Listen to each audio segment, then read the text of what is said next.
Pirmą kartą, kai išvydau tave, aš taip tvirtai jaučiau, jog galiausiai sutaupau savo skirtą žmogų. Tas jausmas buvo toks tikras, lyg žinojimas, kad rytoj patekės saulė. Bijojau tik vieną, kad tu nepamilsi manęs. Bet su kiekviena diena jaučiau, jog vis labiau man atsiveri. Ir štai galiausiai mes čia.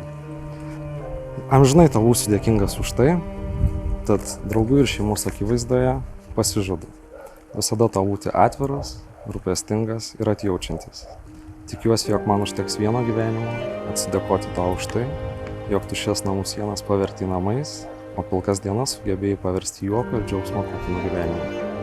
Ačiū tau, Liucija, už tai, jog pasirinkai šį kelią vadinamą gyvenimą nueiti drauge.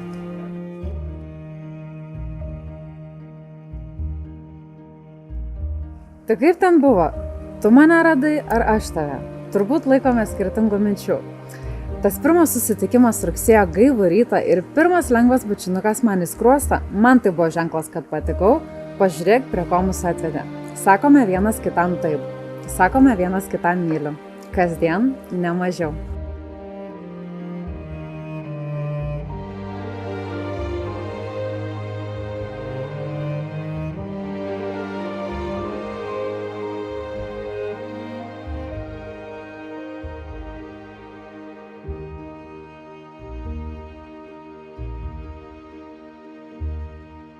Lietuvos Respublikos vardu Šarūnas Vyšniauskas ir Liucija Lukoševičiūtė Vyšniauskė skelbiami vyru ir žmona.